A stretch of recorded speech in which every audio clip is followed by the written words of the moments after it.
From Geppetto Studios in New Freedom, Pennsylvania, welcome to the Cosmic Geppetto Podcast, your home for inclusive, positive geek culture, where we talk about movies, comics, music, books, and whatever else we feel like. Please welcome your host, Frau Brooker, Brad Mendenhall.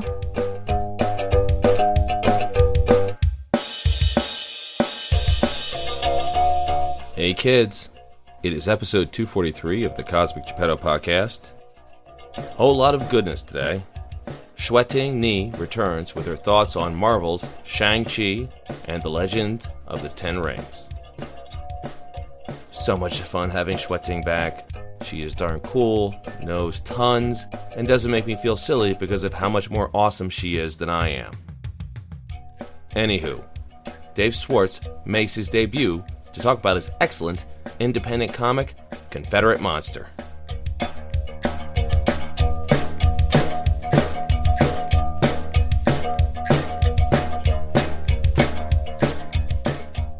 Very excited.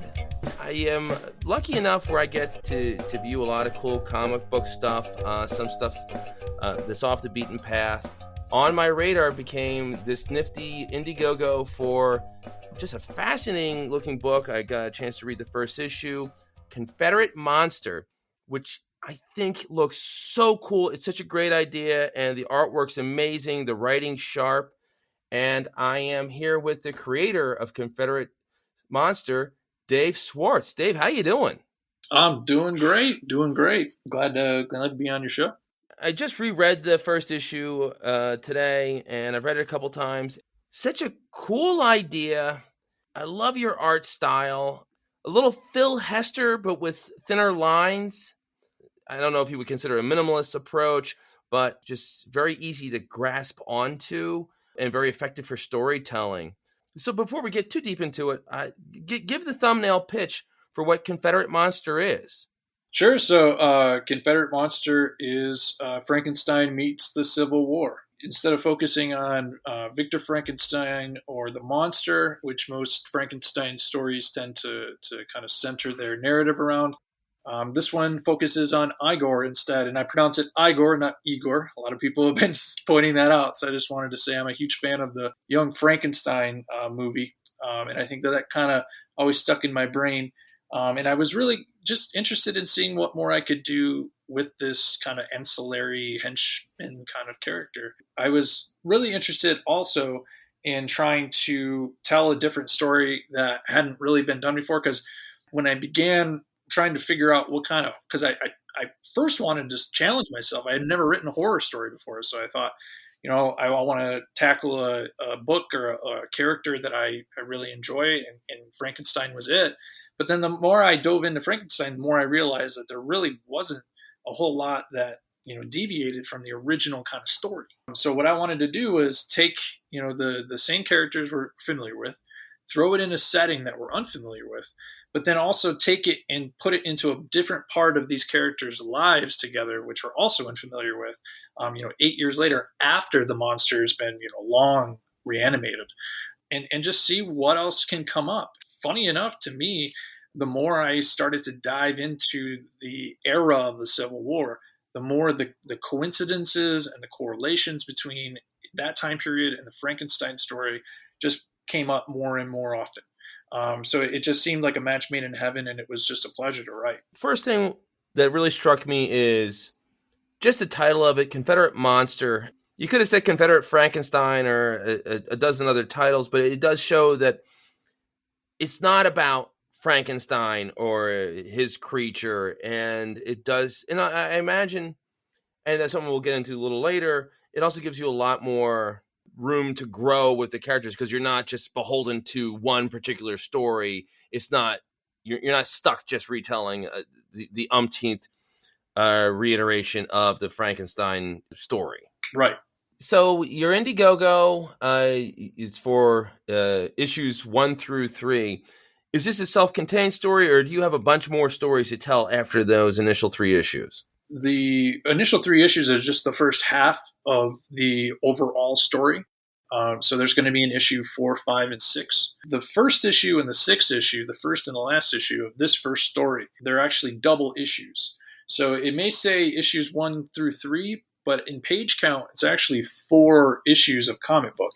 And the same thing with the second half of the story. So it's really, you're getting 8 pages worth of comic in 6 issues. Because I just personally, as a fan of storytelling and entertainment, I personally love to have a really long pilot episode or beginning episode to kind of get me interested in the world, get me interested in these characters, and then have a really good, long, extensive finale to really make the fans feel like, they're paid off for their investment, for however long they've been invested in the story. And with this book in particular, I wanted to, see what I could do to expand not only my writing ability with my storytelling, but also my visual storytelling as well. Taking it to another level with the branding. With my previous work, Feast or Famine, it was a sci-fi story, so everything was kind of very clean. All the colors were super saturated. But with this book, it's a horror story set during a Western type style era. So I wanted to make sure that even the pen ink looked rough. The color was really muted, even though it's colorful. It's super, desaturated. There's lots of old paper textures in it and that kind of thing. So yeah, I was really just excited to not only be able to put a new spin on the story, but also, try to really elevate the artwork, to another level that you may not be necessarily used to seeing in comics.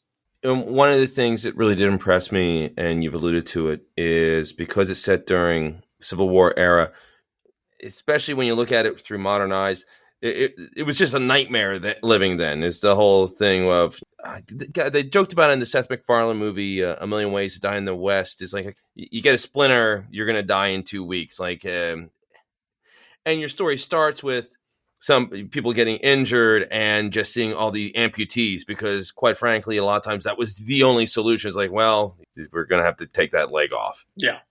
Yeah. You already have like an undercurrent of just dread and horror living and being set in that age. And then let's ramp it up. It is very effective. I was really trying to not just make it a Frankenstein story. It's actually much more of an exploration, I think, of the human condition and the monstrous side of what we're capable of. And I think the Civil War was a great example of that, not just with the gruesomeness of the amputations and all of the battle wounds and things like that. But you have to remember that, these are essentially countrymen fighting each other, brother against brother. And that, to me, was a really kind of psychologically interesting subject matter that I thought could be a part of this overall story of monstrosity that I'm trying to explore. And horror is very effective in this, and science fiction is very effective in this, where, especially when you're not just trying to go for the gross out moment or drawing the pretty ray gun with science fiction, it's a way where you get enough distance between the subject that you're trying to talk about or you're trying to delve into. You get enough away where you can sort of tell a really cool story about something going on in the world or a social aspect. One of the best examples of this, Star Trek did it so well, where they could tell very interesting stories about racism, homosexuality, class battles, whatever, even drug addiction they would touch on. But they wouldn't say he has a heroin addiction. It would be like a Zerf Primus problem or whatever. They would just throw the jargon on top of it to give you a little bit of distance, but still really show some cool stuff. Now, horror can be a little different because it's often going into the shock value can be there, but you still can tell very effective stories and sort of hold a mirror up to people and just often hold a mirror up to society or people's darkest sides. Absolutely. And that's exactly what I was aiming to do with the story. Put a mirror up, allow people to have a chance to take a look at these characters and maybe see some of themselves in them. When I sit down to write stories, I'm not just trying to write escapism. I'm also trying to interweave layers of thought. I always am a proponent of food for thought. I usually like to post a lot of political stuff on social media. Whenever I see something that's interesting to me, I always just post food for thought. I don't inject my own opinion, because I just want other people to kind of create their own. Because personally, that's the way that I live my life with my stories. That's what I'm trying to do. I'm trying to just put out my own opinion, my own kind of perspective, my own food for thought. See if that strikes a chord with anybody. This story in particular is written to do that. I could have chose a different title. I think a lot of people have said some things about the word Confederate and why I chose that word. I personally couldn't really see it being any other title. I tried for quite a while to see if there was anything else out there, just because in the beginning, I didn't even think about it. It just never crossed my mind that it would be an issue. And then I got a couple people just said some things about it to me, and it took me back a little bit, made me think about it. But honestly, I came out of it and I just thought to myself, this is the story. The story is supposed to be, in a way, a bit uncomfortable, especially for us here in the States, where the Civil War is a really still not so great period of our time or our history that we don't really want to talk about. I think a lot of people have been desensitized to World War II because it's been utilized so much in our media and our culture, and it was in Europe. It was far away in another country. The Civil War is here, right here at home. And I think for a lot of people still, it's hard to talk about. And I think that was another reason why I chose it, was because I think that in a way it should be a little controversial. It should be something that it's hard to talk about, because I think it's hard for all of us to kind of talk about the monstrous side of our own psyche.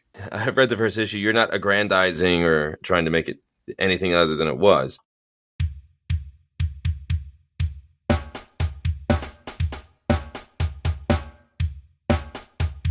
From a writer's perspective, I would imagine that writing stories from the view of a Confederate soldier is more interesting. And I know, and his name's a bit become verboten, sadly, but Joss Whedon, when he wrote Mal and the crew of the Serenity, they were browncoats. They were Confederate soldiers. And obviously, it was a science fiction thing, but basically, Joss Whedon was writing a story about these were the soldiers that lost.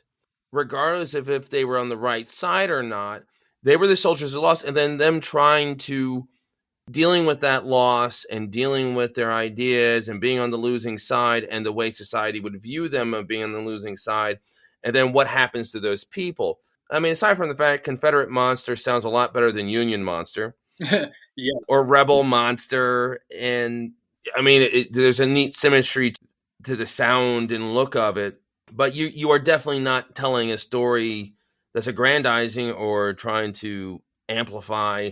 I don't think I saw any rebel flags in this story. That doesn't seem to be what you're saying. No. You're just telling a story in a very interesting time. It seemed like trying to find the most interesting take on it so you could continue that story. Absolutely. You're 100% right. I see it more as a storytelling vehicle rather than me trying to aggrandize or somehow glorify that time period. Honestly, for me, I think that's part of the reason why I never saw it as an issue to begin with, because I always saw it as they are the villains of the story. There's many more villains to the story, but that's sort of the whole idea of the story, is trying to explore all these different characters, and each one of them has a bit of a monstrous side to them, even some of the good ones. And I think that in and of itself is perfect for horror story, especially horror stories set during that time period. I personally just was excited at the fact of being able to do like a period piece. As far as like some of my work that I've done before, my first book was a superhero story. So it was set during modern time. My second book, Feast or Famine, was a sci-fi story, but I didn't write it. I just colored it. And, this one, I'm firmly in that kind of Western, Civil War era. So, I had to do tons of research. I had to reference all the backgrounds. I had to make sure that the dress is appropriate. Actually, I caught a mistake that I had made in the first couple pages, that I was drawing the collars of all the men's shirts wrong. Very different back then.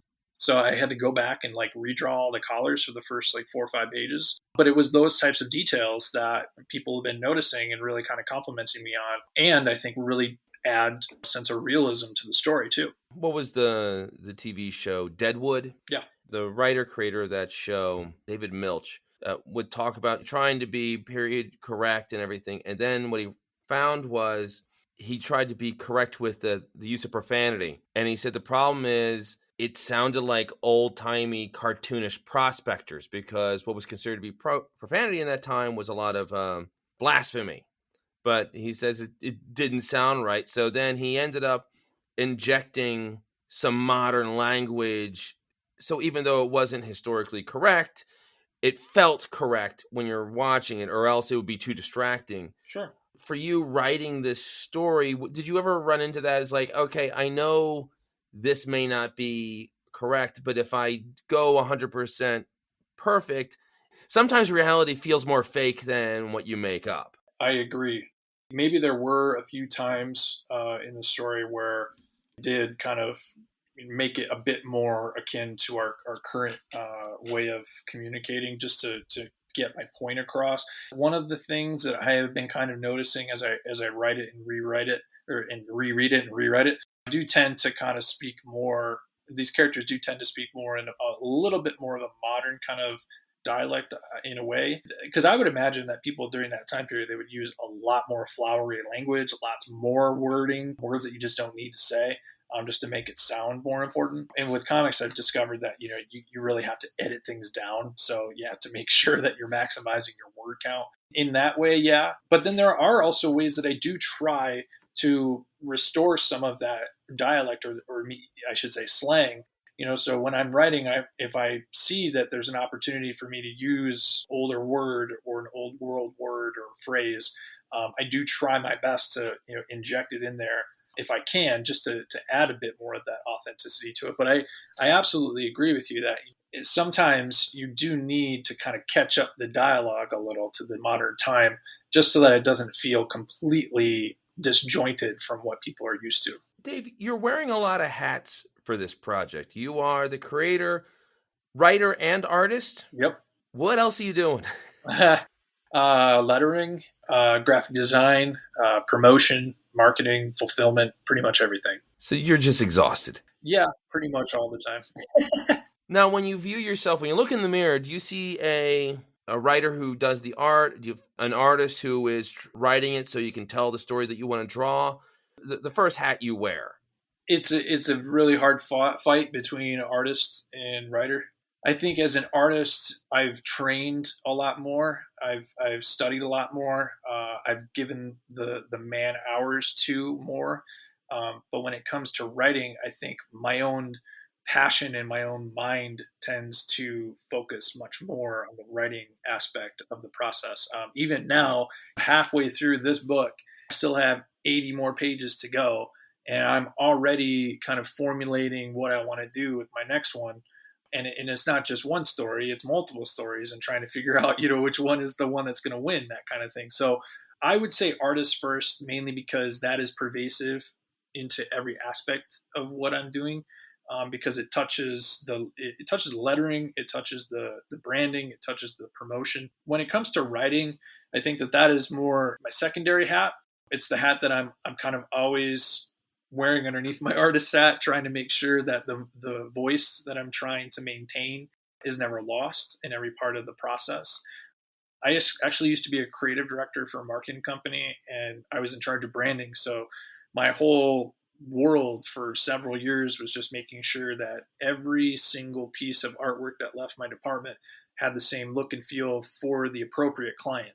And so I treat every book that I do now almost like my old clients, where, this book has its own particular look and feel and style, and the same thing for every other book that I do. So I would say artist first, then writer, and then probably so on and so forth from there. You pick and choose. When I think of artists who just decide to become writers as well, because basically they just wanted to draw whatever they want to draw, and they can't force the writers to put they can't force the writers. It's like, okay, and I want page 1 to have them in the desert and page 5 in an underwater cave. Just make it work somehow, but that's what I want to draw.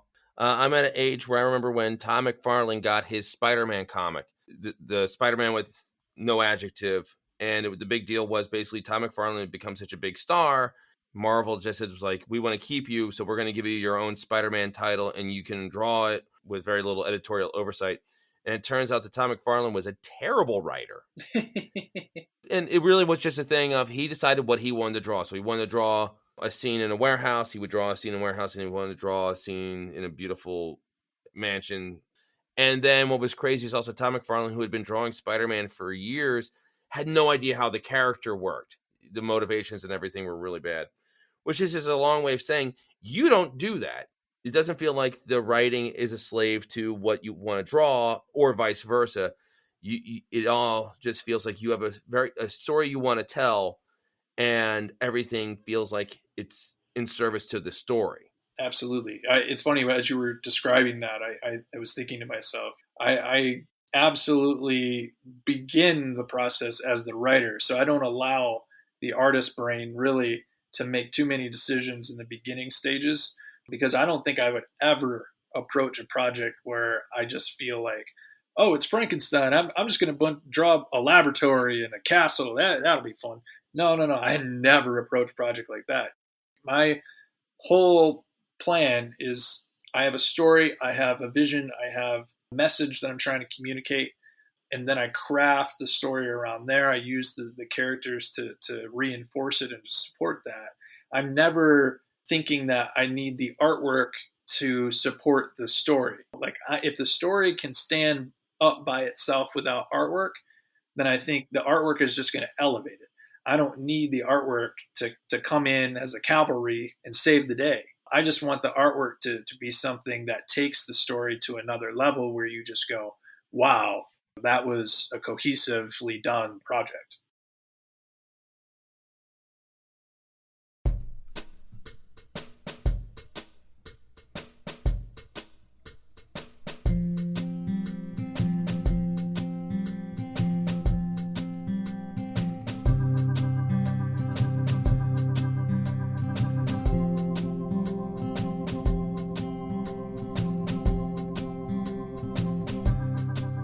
There have been so many iterations of Frankenstein. I think a really large amount of them have been terrible. Yeah, I kind of agree.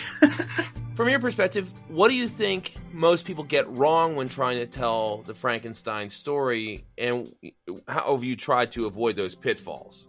It's a good question. I think where they go wrong is they try to rehash what's already been done. I've watched probably close to a dozen different Frankenstein movies since I've began this project. You know, I've been trying to hit as many different Frankenstein project properties as I can, just to A, be inspired, but B, also make sure I'm not doing something that somebody else has done. And namely, you know, one of the things that one of the movies that really caught my attention as a culprit of this was the more recent one done with Dana Radcliffe and I can't remember the other actor's name, but it was like Victor Frankenstein. It basically did the same thing. It like rehashed the same like old story of him kind of like reanimating this original square-headed Frankenstein monster. It's just, it had a little bit more of attention to the, you know, relationship between Frankenstein or Dr. Frankenstein and Igor. So, you know, to me, again, I was just like, I want to try to find something that's different, find something that's unique. I just felt we needed to step away from that same old, I'm going to build a body, we're going to reanimate it, it's going to be reanimated, things are going to go awry, and oh, woe is me, done. You know what I mean? Like, it just seemed like it was the same kind of formula. Don't get me wrong, there's elements of that in the story, but it goes beyond that. The reanimation scenes in the laboratory are just eye candy. It's not meant to be the climax.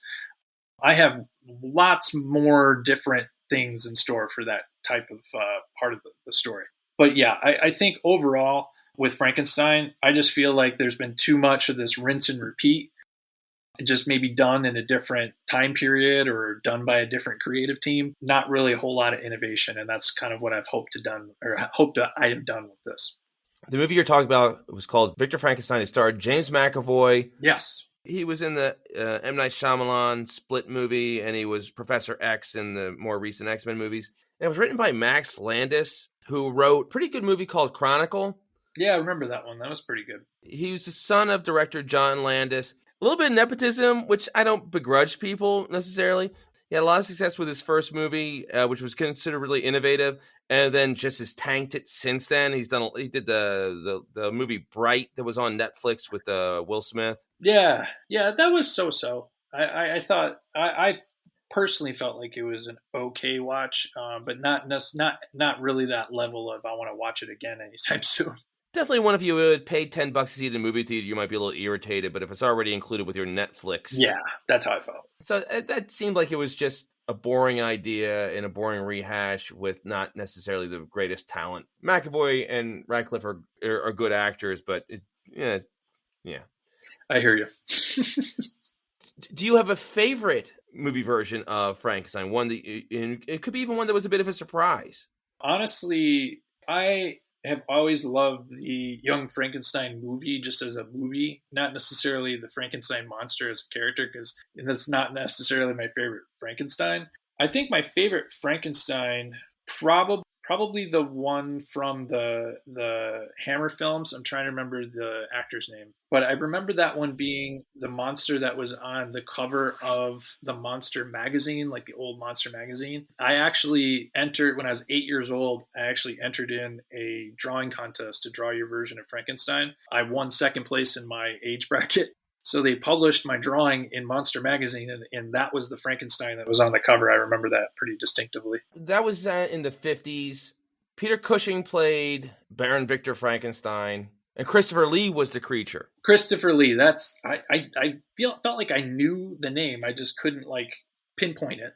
The creepy face just always sort of really stuck out in me as a kid, because I think I remember seeing it for the first time when I was like 8 years old. And to me, it was so much more creepy than the original. Yeah, I would definitely say that one was probably my favorite overall. I'm a Mel Brooks fan, and I love Young Frankenstein. And they did a very good job of the creature in that movie wasn't, you didn't feel like he was a real dangerous force. And obviously it was played for some huge laughs. But there was some tone stuff in there where they were able to get to sort of the unsettling tone of the original movie. It's like, oh, okay, I see what you're doing. And that made it all the more funny when Frau Brooker claimed that the older Frankenstein was her boyfriend, because they did try to get the tone. I felt like it was really well done. I rewatched it like 2 times before I began writing this book, and I think I watched it pretty recently since. But yeah, no, it's a great film for sure. For this, you did you've done science fiction. You're doing horror now. What else do you want to do? Do you have a superhero comic in you, or a romance comic, or do you feel like you might be finding your genre now? I always feel like I bounce around. I think that's just the writer hat that I wear. My brain always is sort of trying to find another, fun message or story in anything that I'm doing. My first story was a superhero story, and that one was pretty popular for those who actually got a chance to get a copy of it. And I've been asked a couple of times, if I was ever going to revisit, and I don't know, I might revisit that one in the future. I also have another story in mind that deals with incarnation, which I thought would be an interesting kind of thing. That's sort of like supernatural sci-fi, well, not sci-fi, but like supernatural fantasy kind of. So yeah, I do tend to kind of just bounce around from story to story. I always just have loved horror, so I'm kind of shocked that it's taken this long for me to get to a horror story.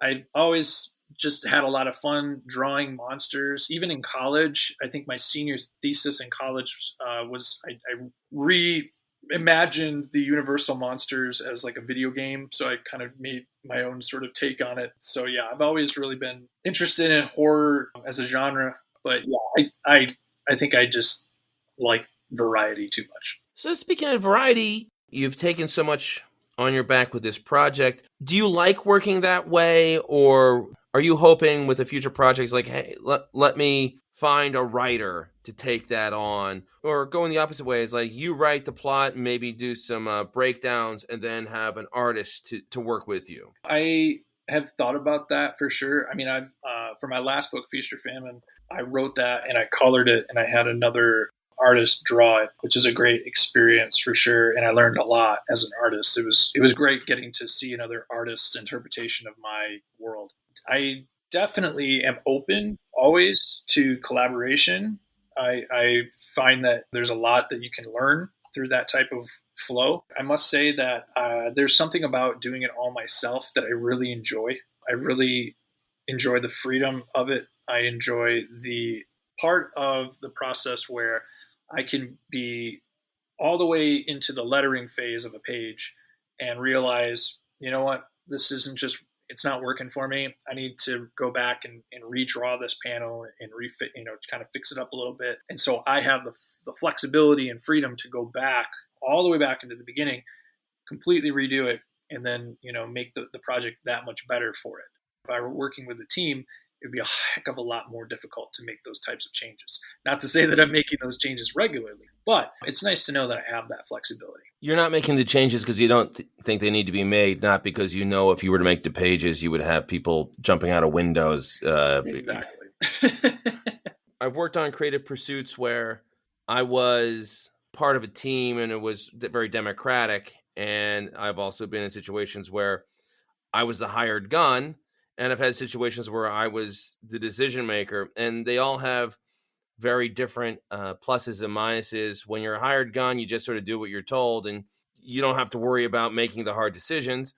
Once a team, is great because everyone gives input and you have some great feedback. But if you're in the minority disagreeing with something, then you're out of luck. And when you're the guy, it's great being the guy, but then heavy is the head that wears the crown. Exactly. I couldn't agree with you more on that one, for sure.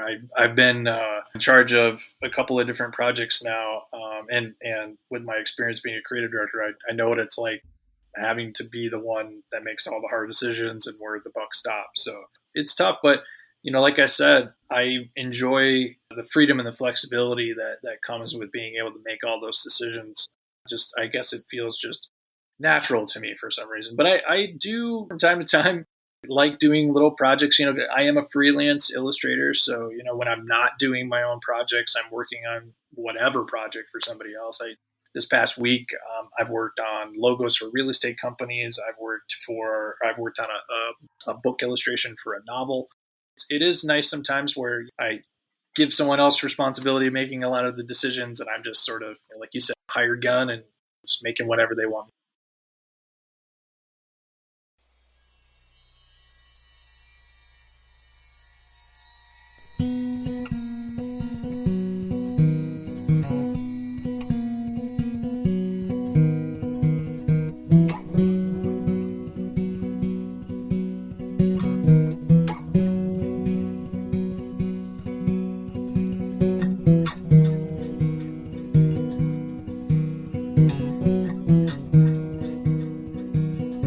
Dave, you said how you grew up a horror fan.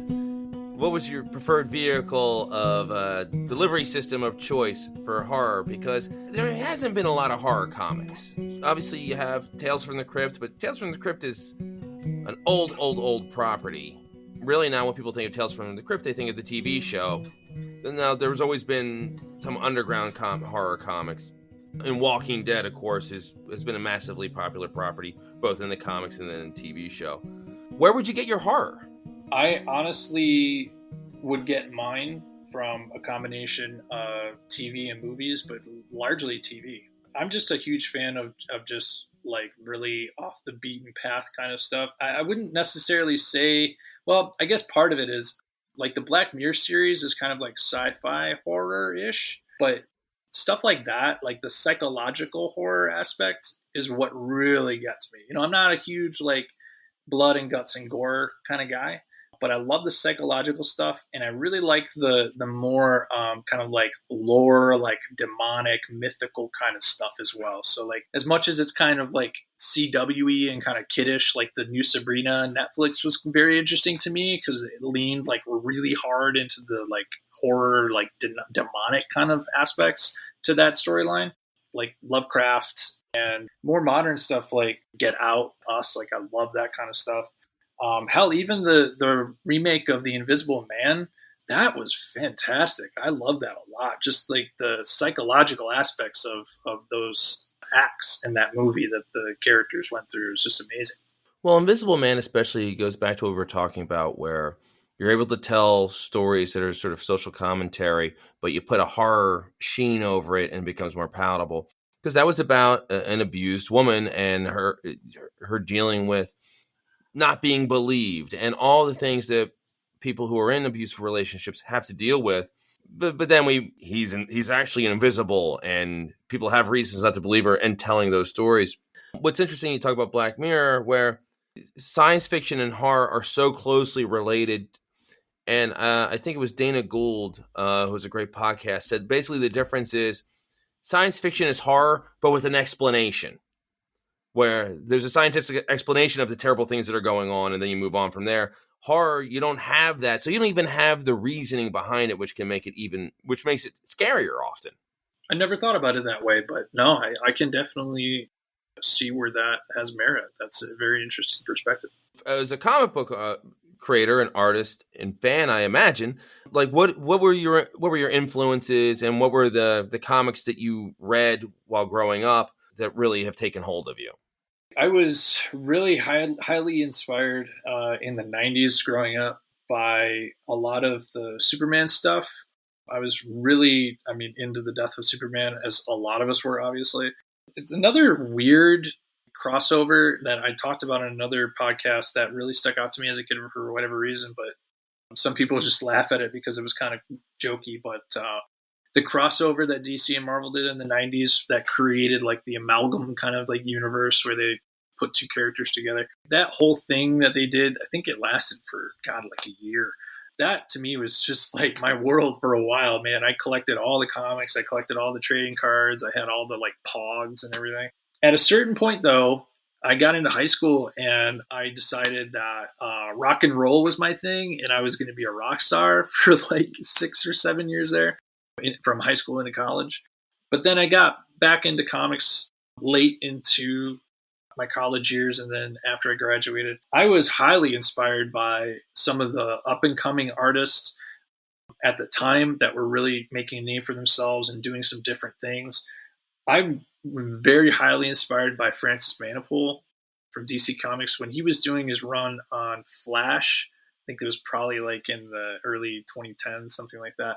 That to me, the watercolor or the ink washes he was doing on his interior pages, it was just blowing me away that a comic book artist could achieve such a traditional looking look and feel from something that traditionally would look kind of glossy, like, stuff that was coming out of comics at the time was, and now even is still like super glossy and highly saturated, almost like hyper real.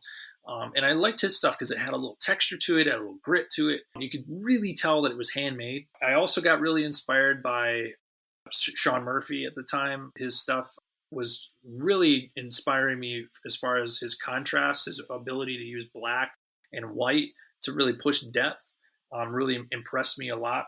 In recent years, I've been really inspired by Dan Mora, who worked on Claws with Grant Morrison, and he did Power Rangers for a while, but I think he's now currently working on Batman Future State. But his stuff is just freaking phenomenal, and what he did on Claws is what really hooked me on him. At first, I was like looking at his work, and it looked like it was traditionally like hand-done watercolor. And the more I looked at it, the more I realized, no, this is digital. But he did it so well that it looked handmade. And that's kind of always what has inspired me as an artist. I went to a 4-year art school, so I had a lot of education in traditional art and painting. And I've always been interested in doing artwork that is art, and you don't like get fooled like it's a photograph. I always like to see the paint strokes. I love to see imperfections, things like that. So it's probably why I'm highly inspired by some of these guys. I understand the idea of the photorealistic artwork, but it's a comic book. There's a charm to the looser feel, and so much of the pop culture that's inspired by comics that we entertain today come from Jack Kirby. And Jack Kirby did not give a crap about making it look realistic. Jack Kirby was the guy where people would, I think I remember it was this description of Jack Kirby doing, like Stan Lee describing Jack Kirby doing an issue of Daredevil, where it wouldn't just be a thing of Daredevil takes off his shirt to reveal his costume and then walking over to the window, opening the window, which was like, no, Jack Kirby, Daredevil runs into the room. He rips off his shirt and he leaps through the window and falls 2 stories before bouncing off scaffolding to launch himself. And that was what made comics so great, was even the most basic of pedestrian of things you can make exciting.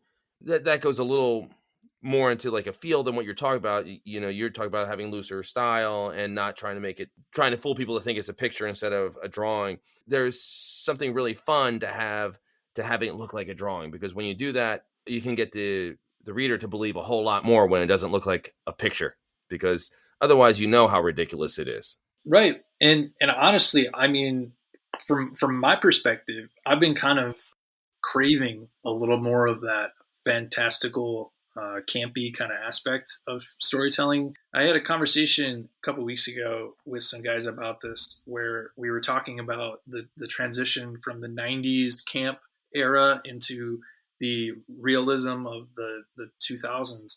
9/11 kind of was a turning point where, for whatever reason, we decided, we were done with the happy-go-lucky campy stuff and we wanted to find some realism in the world again. For many years, we had that with our superheroes.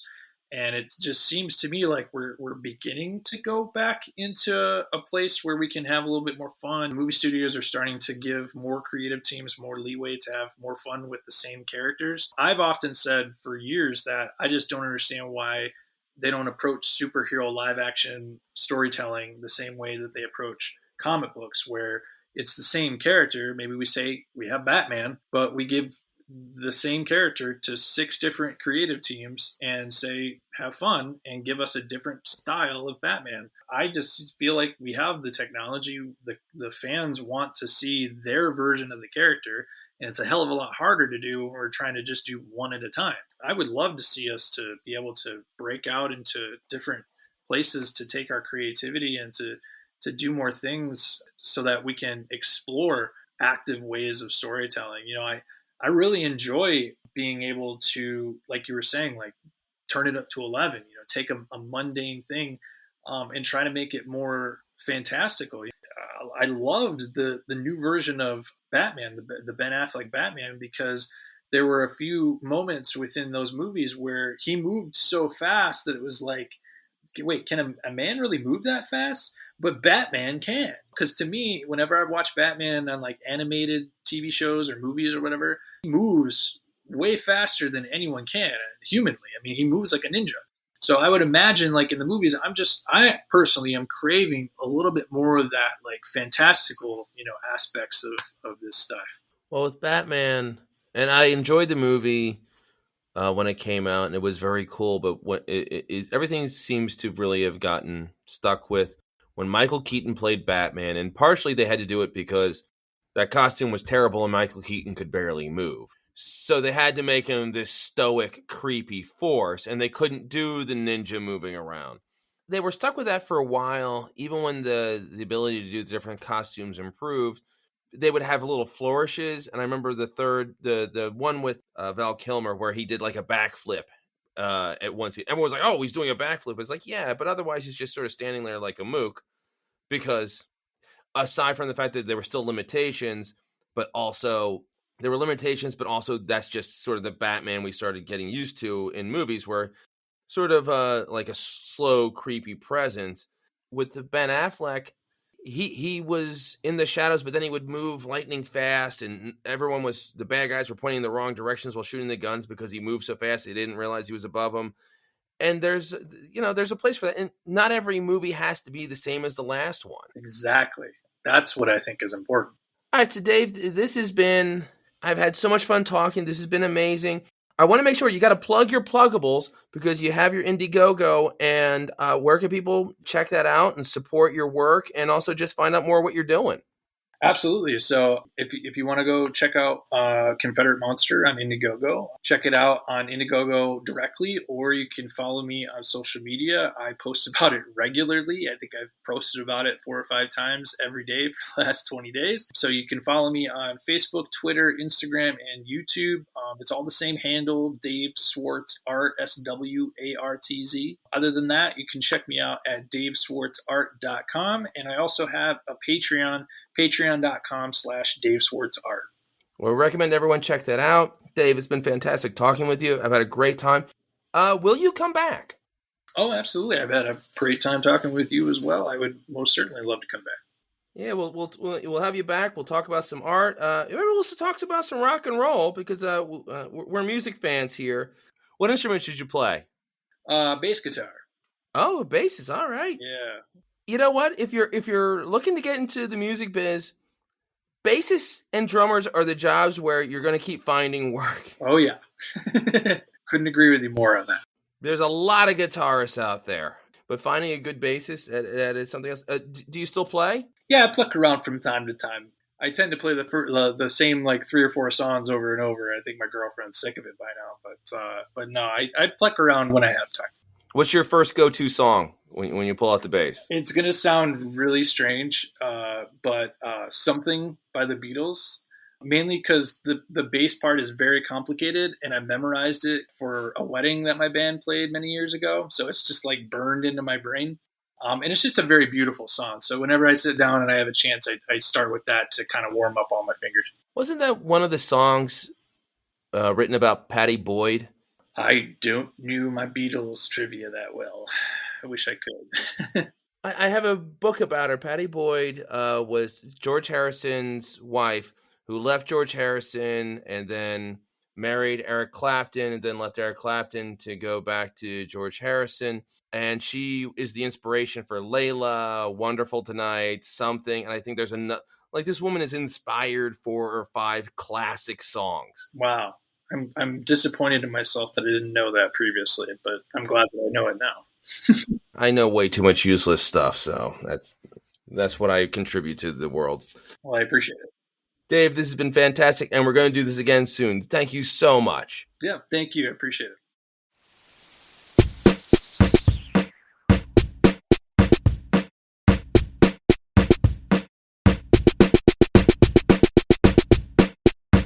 Also, people like Chow Yun-fat has done that too. The hero when he was younger, and then the sort of the emperor, and then maybe some villain, kind of grand villains when they're of a certain age. Thinking of in the world of Marvel, and we're going to be talking about Marvel very quickly, Captain America Winter Soldier, you had Robert Redford. If they had been making Captain America movies in the 70s, Robert Redford would be the most obvious choice to play Captain America. I mean, look at him with the blue eyes and Yeah, he would have been good. Obviously, a 70-year-old Robert Redford isn't going to happen. But he was so great playing the villain, and he has such an amazing charisma and presence. You could sort of see him being an older, battle-weary, in some ways emotionally or morally broken down character trying to take down a younger, purer version of himself. I find that very interesting when you cast villains or plotting figures who are the broken, older versions of the heroic character. Yes, perhaps. But the villains are also very cool that they play. The arch-villain, not everybody can play one. It takes a certain weight to be able to do that. For example, not everyone could have done such a great Wenwu as Tony Leung did in Shang-Chi, for example. You're nice enough to come back, and we're going to talk about a lot of things. But yeah, we talking about Shang-Chi and the Legend of the Ten Rings. One of the better villains in Marvel movies, and Marvel isn't known always for the best villains. I have my thoughts on why it worked, but for you, why was this a better villain than the average Marvel film? Well, I mean, Marvel hasn't always been great. The MCU hasn't always been great at portraying villains, but it's done very well in this one. I think because of the fact that Tony Leung has delivered a very complex character. He's not just a power-hungry warlord. He is a lot more complex. He's a father, he's a husband, He's a charismatic person. Even though he's been really bad for a very long time, he still, at the end, kind of redeems himself a little bit. I think they've done a much, much better job here in this film than of Wenwu than of the Mandarin. And I think they knew they really, really messed up the Mandarin in Iron Man 3 and have done a lot to kind of resolve that in this film. They did the Mandarin pretty dirty, and really the whole Iron Man series, because everyone was waiting for Mandarin to show up in Iron Man. I guess Mandarin probably the closest Iron Man really has to a Lex Luthor. There's Stain, but even Stain was sort of like a one and done villain in the comics. And everyone was waiting for Mandarin, and we didn't really get it very well at the end of that series. No. Do you think, though, that it's the movies portraying villains poorly, or the fact that there aren't any good Marvel villains? Because I'm sure there are in the comics. Marvel heroes tend to be charismatic and fun and silly and over the top. That can make it a little challenging. Then you have to have a bad guy that sort of contrasts against that, so they tend to be a little more dour and a little more serious. There are exceptions. Loki grew to have a lot more present. It was a lot more fun as the character went on. Yeah, he's a lot more fun. He's trickster god, has fun whilst he's causing chaos. In DC, Batman was, especially in the movies, but in the comics as well, the whole thing is he's a brooding dark knight. He's can be a bit monosyllabic, and wears the dark costume. So you need to contrast that with wacky, over the top, colorful villains. Superman he's a little perfect and straightforward. So you need to have colorful bad guys for him as well. So Spider-Man being jokey and with his colorful costume and bouncing all over the place, and then you gave him a jokey, colorful bad guy, you can make that work, but it seems to be more natural. It's like, no, contrast him with Dr. Octopus, where he's in a gray trench coat and makes some big speeches that then Spider-Man sort of punctures with his humor and being glib. Yes, that's a very interesting point about having kind of well-rounded heroes. Could you also have well-rounded villains, because they need to be contrasting? Or do they need to be contrasting? That's really interesting. Yeah, Marvel does have some great heroes. It has lots of great superheroes. Maybe that's one of the factors. I thought Shang-Chi was a good hero, but he was the straight man for everyone else.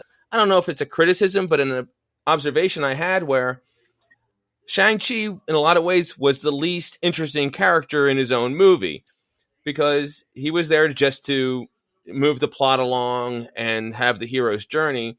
But then you had Awkwafina as Katie as the wisecracking sidekick. You had his sister, who is this sort of broken, abandoned character, learning how to sort of forgive her brother. You have the father, who's on this journey where he's definitely the bad guy, but he's the bad guy who I think we can all appreciate losing someone and so desperately wanting them back and not necessarily being rational about it. And those are sort of more interesting stories in a lot of ways. Certainly lots of colourful characters. Shang-Chi certainly isn't flamboyant seeming, doesn't talk as much. But if you think about it, he must be going through a lot in that film as a character. First of all, to not follow the trodden path as a Chinese child and child of a powerful warlord, that's already a really interesting thing. That he hasn't, like most good Chinese children, he hasn't obeyed his father and, continued his assassination missions. He's rebelled against that and eschewed all that to try and lead a life of his own. Furthermore, refused to fulfill all those high expectations and gone to San Francisco to live as a valet, to work as a valet. If you think about them, he's swimming against the tide, really. So he buries everything, buries his whole kind of earlier life, and then later that comes out.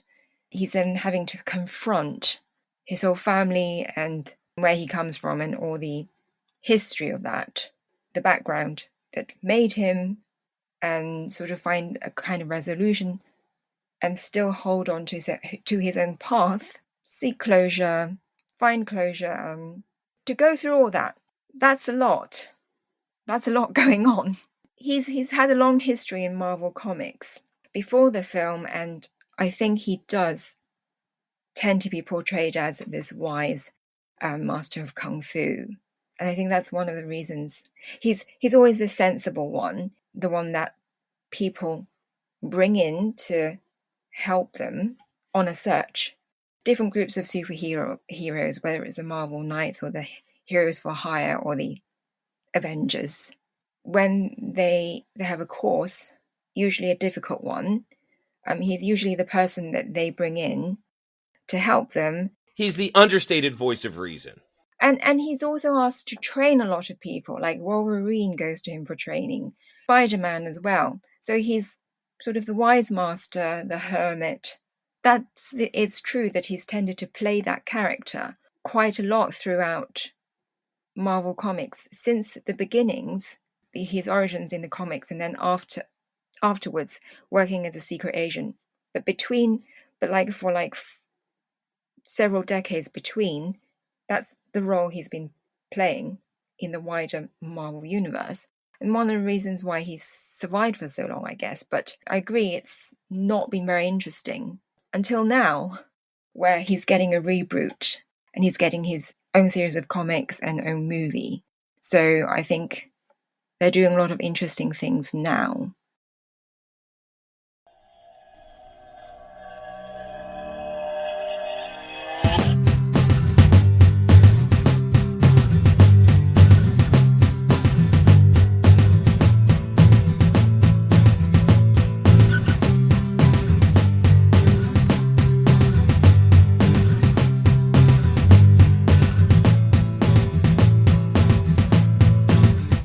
Further, overall, how did you like the movie? When I first saw it, I really liked it. I didn't know quite what I thought about it until later. Took a little while to get your head around the whole thing. It's definitely a kung fu film, but not like a kung fu film from China. I think that was the thing I found worked out later. But overall, I really, really liked it. It was really excellent, I thought. What did you think? I liked it a lot. I thought they had a really strong cast and a lot of interesting side stories. The humor was pretty great.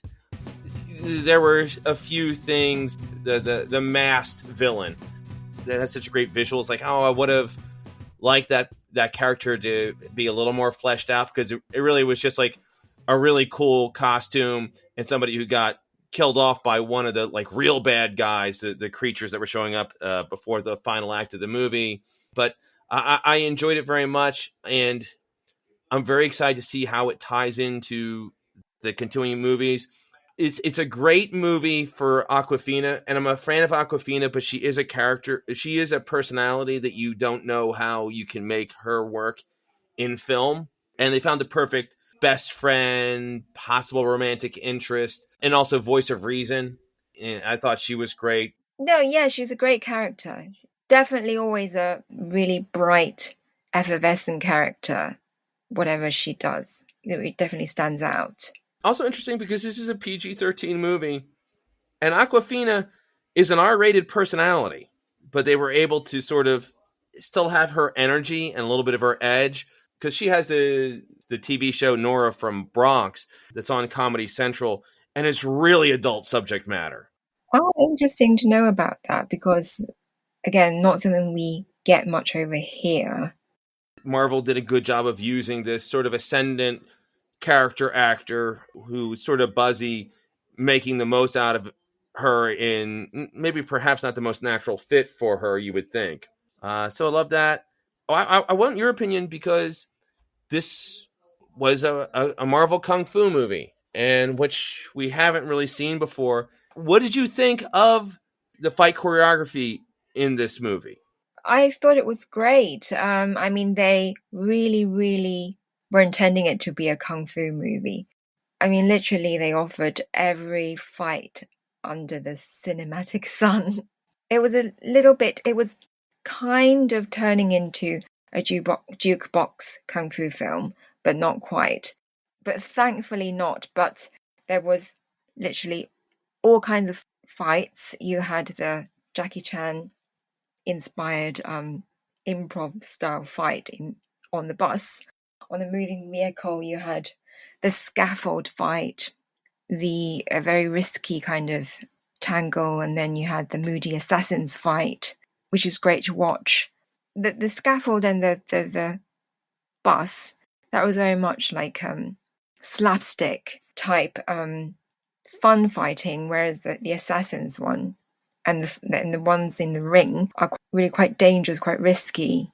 It looks really pretty. I thought that the fight where on the building site where they were chased by assassins, the contrast in the lighting and the shadows, it's risky because it's dangerous. Their opponents are dangerous, and he's sort of fighting about 20 assassins at the same time. And then you've got the beautiful fight between the parents when they first meet. It is very much inspired by works of Zhang Yimou and directors like that. And then, of course, you have the big battles with mythical beasts and the final showdown with the nemesis, the dragon. So you got all types of fighting. I thought the choreography was pretty good. The Eastern style one really stuck to, was it maybe a little bit basic in terms of if you were a fan of, like, if you were a seasoned fan of kung fu cinema, what they were doing is basically what the mother Ying Li was doing was basically kung fu in a certain style versus Wenwu's weapons versus his power weapons. Basically, that's what she was doing. But I think it looked great on screen and was probably at the right level for a lot of the fans that the movie was aiming at. I've heard a criticism of the movie where somebody who was probably like a fifth degree black belt or whatever, and sort of grumbled about how they weren't impressed with the fight choreography. And I think they compared it to movies like The Raid or something like that. And I get it. Like, if you're really deep into this world and really know your fight choreography and the history of it, this may not be as impressive. It's like some of the stuff might not be as impressive. And I know the lead, Samuel. was not an experienced martial artist when he got cast. So I could see that. But from my perspective, it's like, I know bad choreography when I see it. I knew that Iron Fist was bad. They definitely was well filmed and made him look like, to me, it looked like a guy who was believable as a really good fighter. Yeah, to me it looked like that too. I've seen quite a lot of kung fu movies, and I think you have too. You're a fan of kung fu cinema, and it's not meant to be like a hardcore kung fu film. Really, it is still a Marvel film, Marvel superheroes film, and a kung fu film, like it's tried to do with a lot of its recent works. Marvel has crossing genres, making it more than a superhero movie, whether it's spy film for Black Widow or a bit more comedy for Spider-Man, a bit more kind of coming of age type thing with a younger Spider-Man. So it's not one of those hardcore ones where you watch it mainly for the kung fu, although it does have a lot of fights in it. I think it's quite a special thing of its own. It does look like he's great at fighting. It does look like everybody, all the characters who are supposed to be great at fighting are great at fighting. The way that they show the kung fu, even though it could be a little kind of simplistic. I mean, I watch quite a few historical fantasies, Chinese TV series. Some of them have a lot of kung fu, especially the wuxia ones, and they go into great depths, the character, go into great depths to talk about each school of Kung Fu, what the technique derives from, what it imitates in nature, etc. That's enjoyable in its own right, if you like that sort of thing, but probably not all of this film's audience want that depth of information about the Kung Fu or for it to be shown on screen. They want a nice story, they want a superhero film with a bit of Kung Fu, and I think it's done a great job in that respect. Well, it's nice because it doesn't feel like anything else that we've seen before. Exactly. It doesn't feel like anything else we've seen before. It's a thing of its own, really. And it's pretty impressive because Marvel definitely has a style, and they've done 20 some of these movies, finding a genre that they can tap into and do it well while still feeling like a Marvel movie. That's no small feat. No, what would you say feels like a Marvel movie? They definitely have a visual style. The costumes sort of have that texture feel to it. They're brighter movies without being candy colored. It's not bright like some of the Joel Schumacher Batman movies where it's almost an eyesore, but there's definitely not the grayishness of the recent DC stuff. No, or I've forgotten his name now. The one who really likes slow motion and... Michael Bay? No, sorry. Zack Snyder? That's it, yes. Yeah, a lot of the Schneider films, yes. Quite bright too. Like Marvel definitely has a house style, and what I always like to see is the directors who can go in, function well within that house style. What's the Wright, the guy who directed, he just did Baby Driver, really good director. He was brought in to write and direct the Ant-Man movie. Oh, Edgar Wright, that's right. Yeah, Edgar Wright. He was hired to do the Ant-Man movie, but he just couldn't. And I'm not criticizing him by any stretch of imagination. I completely understand. He wasn't able to work within the confines of the Marvel system because he's a very unique director with a very unique writing style and visual style. And I give a lot of credit to people like James Gunn. And James Gunn has his own visual style, but he was able to sort of make it work inside Marvel. Suicide Squad is it's quite a peculiar film in its own way, yes. Distinct, but still worked within the DC. Kind of, it's still quite gritty in a way. Gritty and black humor. Guardians of the Galaxy and the Suicide Squad, these are both James Gunn movies in very different systems. The Suicide Squad is much more of a James Gunn movie than Guardians. Somebody wrote Gunn a huge check to make the whatever came to mind, and you got this insane, gritty, dark, really dark, violent film.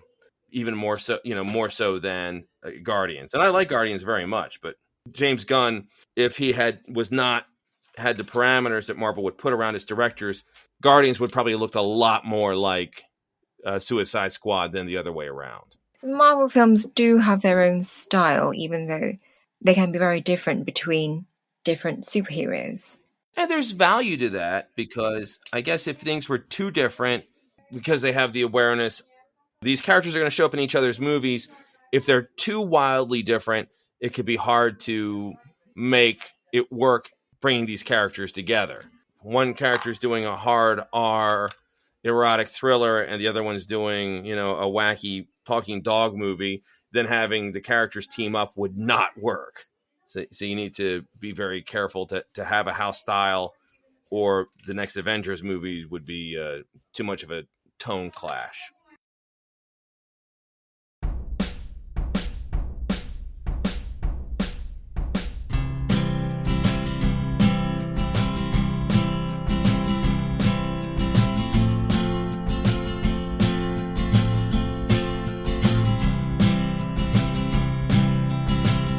Xueting, I'm very curious, what do you see in the future for Shang-Chi? I thought they did a great job of his interaction with Wong from the Doctor Strange movie, and we had a little bit of a cameo from the Abomination, who we haven't seen for a long time, not since Incredible Hulk. How do you think Shang-Chi is going to tie into, and what will his role be in upcoming Marvel films? This film was a great reboot. He's had a comics reboot now and a movie reboot, and I'm really fascinated, really interested to see what they would make of him now that they've established his origins, his new origins, the sanitized version, and not the one with Fu Manchu, which had a lot of problematic qualities in terms of race and cultural representation. Now, with his new sanitized origins, so he's confronted his father because of this film was so positive, was so excellent in many ways. I'm feeling very positive about whatever they bring next. It looks like from the Easter egg and from the ending of the film that and there's also a stinger that Wong is going to involve Shang-Chi and Katie, whom I hope is going to get a superhero name, in some of the Avengers missions. I mean, he says it's not going to be like anything you've seen before, but of course that's not quite the case in the comics, because in comics he's seen a lot. He's gone around with all kinds of superhero groups, but it does to me seem like he's going to involve them in some missions. But whatever they are, which villains they fight, we don't know. Well, I'm looking forward to that, and I especially think that Shang-Chi could be an interesting character where, he's a guy that's just been hanging out with his friends and singing karaoke and not taking himself too seriously, and he's going to get involved in this bigger world. But I'm not going to lie, I would love to see a scene where night before a big battle, everyone preparing to getting all ready, and then he convinces Sam, Captain America, to go to a karaoke bar with him and sort of have that. This is the guy who, not that he doesn't take it seriously, but has a sense of fun and a sense of normal life and an enjoyment of normal life that we don't see with any other character. Yeah, I really like that part about him in this movie, and it's actually continued. It goes back to one of the points I was going to return to that we talked about. In his early decades, he became assassin and then spy, secret agent, and then into this kind of kung fu master who talks in fortune cookie language. You know the type of language I mean.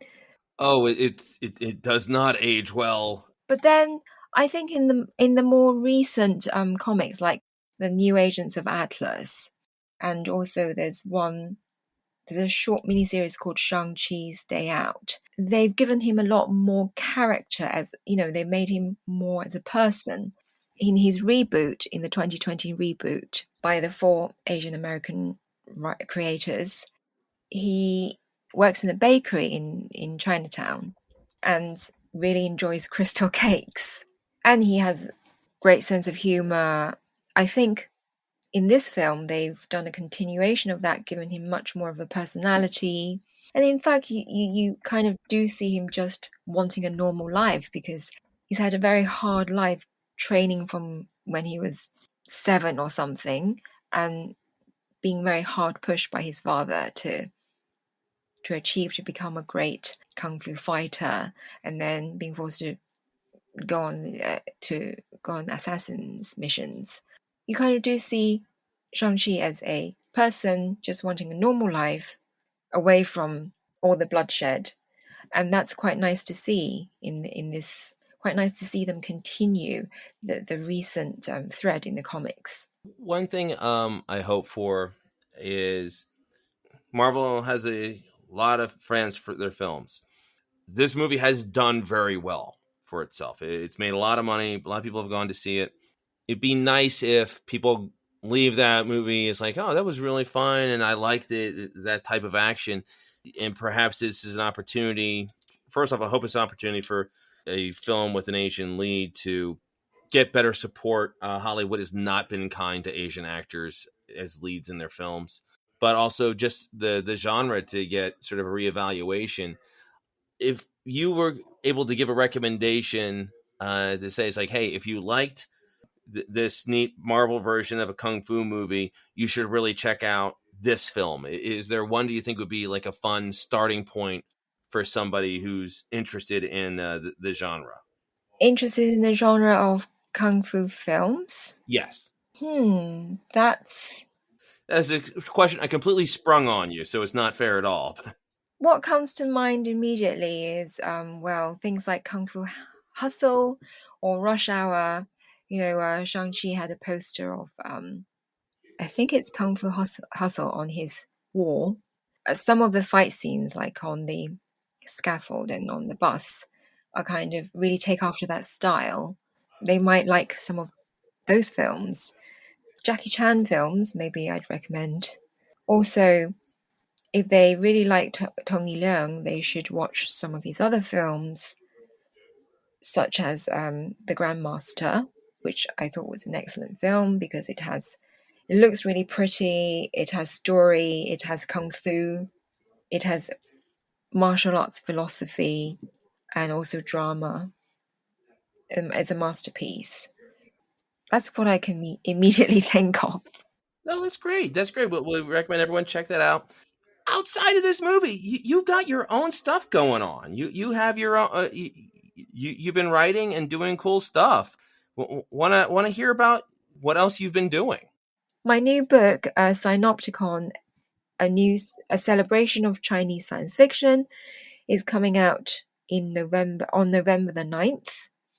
It's a collection of translated science fiction short stories and some longer stories, includes a novella. It's 13 works by different authors, showing the state of contemporary Chinese science fiction from the last 30 years. I hope you buy it and I hope you enjoy it. I don't know outside of China if science fiction work in China gets its just due. And in fact, I think there's been a real issue with Chinese entertainment making its way to the States or just outside of China. Is that a correct assessment on my behalf? Yeah, the entertainment sector has really, really kind of upped its standards in the last 10 years or so. We see a lot of films going into the international market, lots of TV series, and lots of sci-fi, which the government is really pushing as a soft power, but also on its own, sci-fi is really growing organically. Yeah, we're seeing a massive kind of explosion in the arts at the moment, including sci-fi. Seeing lots of pop culture, which is quite a new thing in the last couple of decades. So comics, animation, gaming as well. Science fiction is seems to be one of the few windows that people can see China through, that offer a window into the Chinese perspective. It's kind of the new exciting thing. I mean, it's not new in China, but it's only recently been translated into English and brought over to Anglophone audiences. So it's quite new to them. Maybe not completely new to some readers. And I think one of the reasons why, apart from the fact that it's been allowed to flourish, one of the reasons why it's flourishing is that we're getting a lot more writers from different backgrounds, younger generations of writers, but also China is now very much looking to the future as well as the past. And a lot of science fiction is about how they imagine the future to be, what problems they see, what visions they have, what they hoped the future would be, kind of exploring that. So yeah, it's an exciting area to be looking at the moment. Well, and it's very cool that you're taking some of those stories and helping them reach a broader audience. They have there's a huge audience in China, and it's certainly a thing where just because it isn't big in the United States doesn't invalidate anything. But there's so much that American Western culture can miss from having like translations and a way to get this. So I'm very excited for your book to come out. You said that's coming out November 5th. November the 9th. All right. Well, we'll include a link to that. And where can people go to check that out and keep up with you? I know you have a website. My website is snowpavilion.co.uk, or you can find me. I regularly publish articles on that and some updates. You might also find my stuff on other platforms because I also work with different kinds of online platforms, whether it's fiction or non-fiction, different kinds of media. And then, or you can find me on social media. I'm mainly on Twitter, but occasionally on Instagram and Facebook. Yeah, so mainly at the moment, I've been promoting the book, doing interviews, podcasts and stuff, and also publishing some articles on other other aspects of Chinese culture, because I write about all the cool stuff that I find is amazing about Chinese culture, and not just science fiction. So you can talk about your Marvel films, you can talk about your kung fu movies, your science fiction. You have this amazing understanding of or insight into Asian pop culture. Thank you. I do hope that we do focus on what you'd like this episode to be, because I mean, it's really fun. It's always really fun to be on your podcast.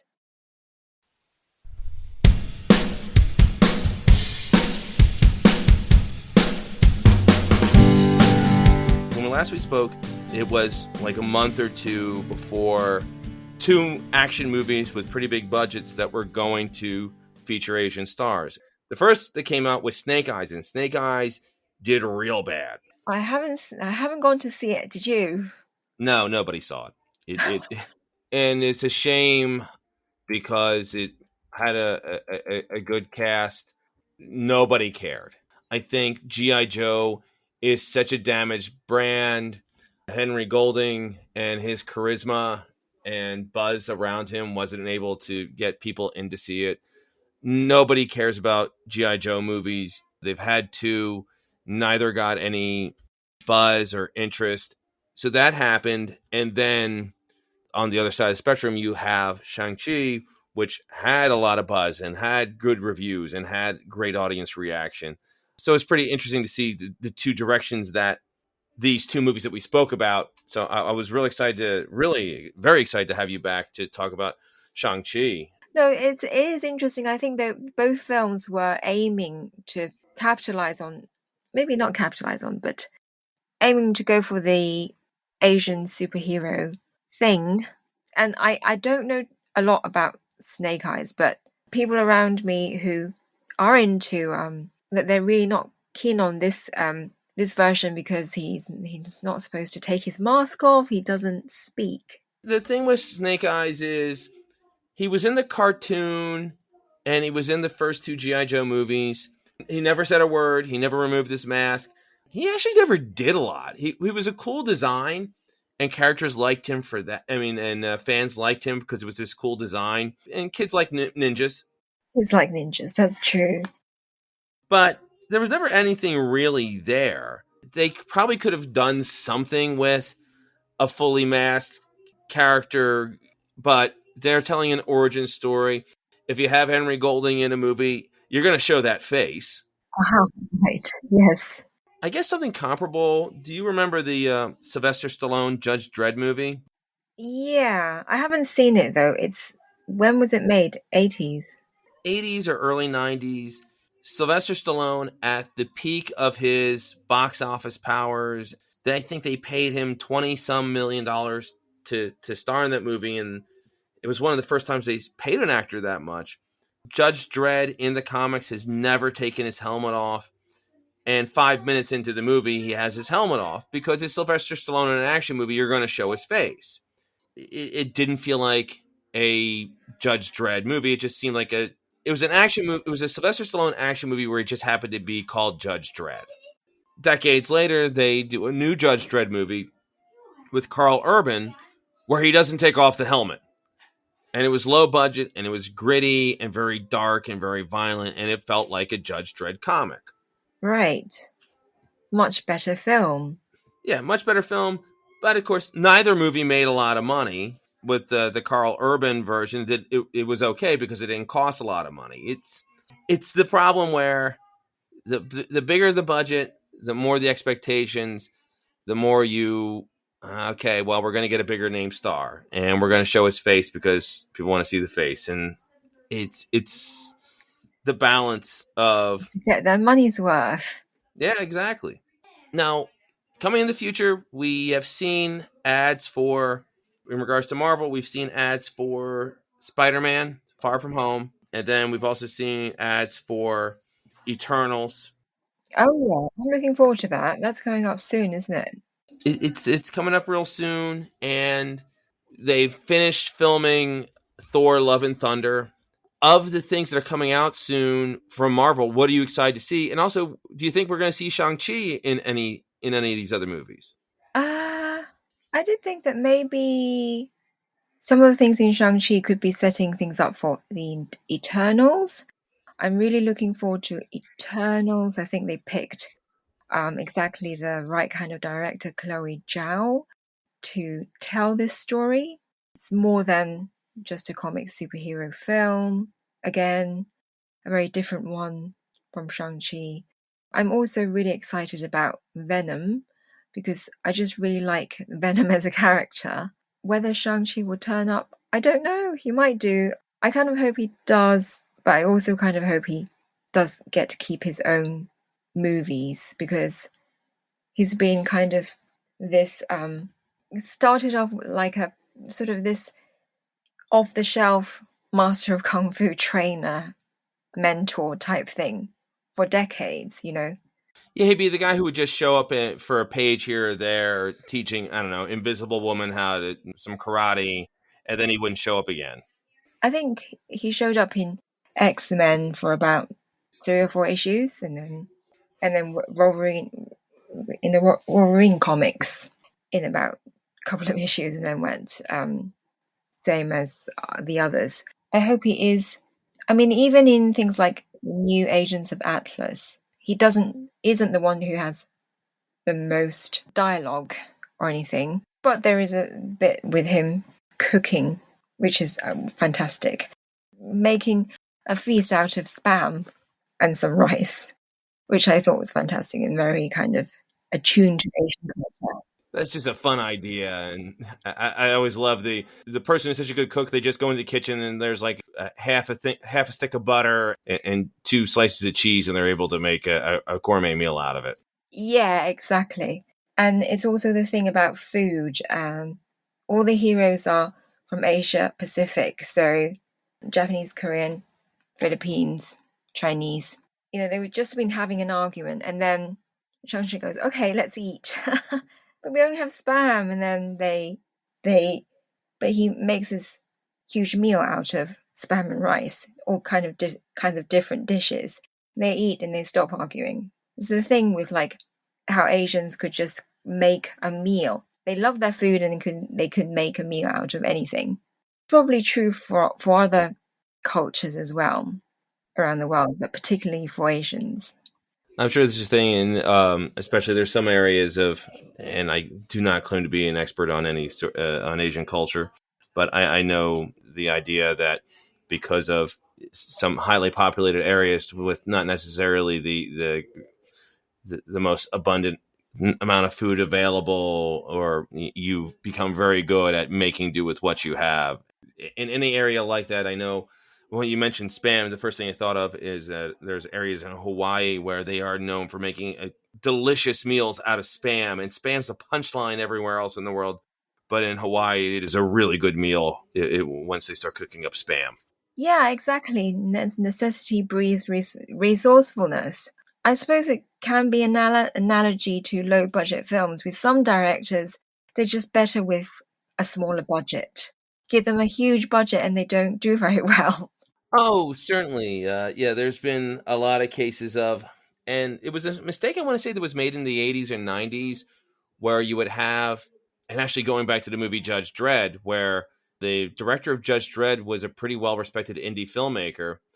And then they gave him this huge budget and a big star with Sylvester Stallone, and it bombed, and it really derailed his career for a period of time, because it turns out just because you're good at doing one type of movie and improvising and doing cheap practical effects doesn't mean that if you give that person a $200 million budget, it all of a sudden it stifles their creativity, because they need that need for invention.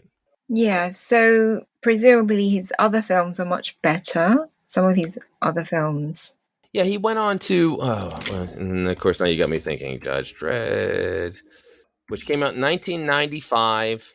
The director on that was Danny Cannon, was the director on that, and he's still making movies. He actually directed. I still know what you did last summer. A few years ago he came out with Geostorm, which was a fun, ridiculous movie. And he's done a lot of TV directing. He directed the Pennyworth movie, TV show that was on a few years back. Oh, he's done quite a lot. Was able to sort of find his groove and go back to smaller stuff and being able to do some cool work in TV. I mean, John Carpenter is another one who works very well with smaller budgets. Although maybe he's never had a very big budget for his films. Carpenter does well when he has just enough money to do what he needs to do, but not so much that he has a lot of studio interference, because Carpenter makes weird decisions with his movies that you wouldn't see Marvel or DC or Disney saying. It's like, hey, here's a check for $200 million and have your hero, like with Big Trouble in Little China, where hero is the dumbest, least competent guy in the movie. I don't think they would allow that to happen in a huge budgeted movie. Ah, right. No, that's true. Jack does have a little bit of that in Big Trouble. That's a kind of a special film where you kind of enter another world. You don't really feel that the character is still likable. You don't really feel. The Jack character in that was so much fun because he was cocky, he was arrogant, but you still liked him. First off, because it was young Kurt Russell, who was an amazingly charming actor. And second, every time he got cocky or arrogant, someone else would just punch him in the face. He's like, okay, he kept getting knocked down a peg. Similarly with his character, and I mean, with the movie that brings you into such a strange world, you kind of need a person like that for the audience to travel with the audience so they can see through his eyes. They can, from his moments of shock or like incomprehension, they can feel along with him. And that's a similar role that Awkwafina plays, Katie, in Shang-Chi, as his ABC best friend, because they're bringing them the audience into very potentially very strange worlds to them. First of all, into Macau, and then into China, and then into another dimension. They kind of need that everyman voice to balance that out. And I think Kurt Russell's character or Awkwafina's character does that very well. You're exactly right. It's always good to have the outsider who doesn't really know what's going on or understand what's going on. And that's usually what the sidekick does. And it was just fun where that character was the hero of the movie in Big Trouble. Yeah, that's very interesting that he isn't particularly heroic. He had his like shining moments, but in general, when everyone else is doing the high wire, karate fighting, he's just on the ground being a dummy. But then he gets his moment of killing the bad guy, because when they underestimate him so much that he has a great moment. Exactly. Xueting, this has been amazing. We're going to have you back soon. And, maybe perhaps when Eternals comes out and once you've had a chance to see it, maybe we'll bring it back and maybe bring it back with a panel, because we have so many great guests, and I would love to see you interact, have you talk with a little bit of a bigger group. Yeah, that sounds great. So we'll do this again. And thank you so much.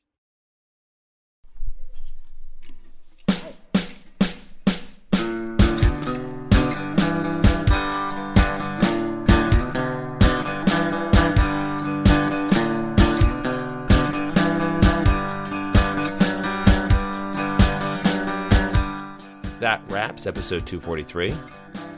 Big thanks to Xueting Ni. We will have her back soon.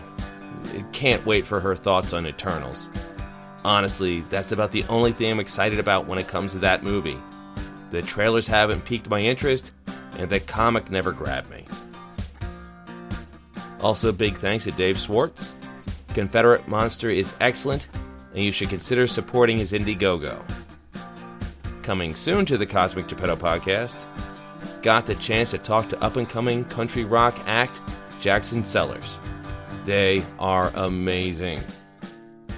Till then, in the words of Jarv Harden, see you in the funny pages.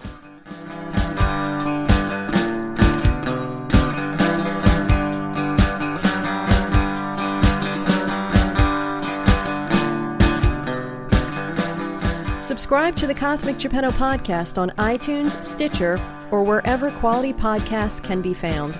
Rate and review us while there. Follow us on Twitter at CosmicGPod, and we will follow you back. Unless you're a jerk. We don't follow jerks. Like us on Facebook at facebook.com/Cosmic Geppetto. We love hearing your ideas for upcoming episodes. Email us at cosmicgeppetto@comcast.net. something, and I've said this so many times, I'm sure it's going to come back to bite me, but whenever I'm making a trip of more than 20 minutes, and I live outside of Baltimore, which has some historically bad traffic, and I'll just say it's like, I don't have to worry about leaving early because we're in COVID world. There's never any traffic anymore, and one day it will come back to get me. I will be way too confident, and I'll be an hour late for something. Yeah, no, I feel you for sure.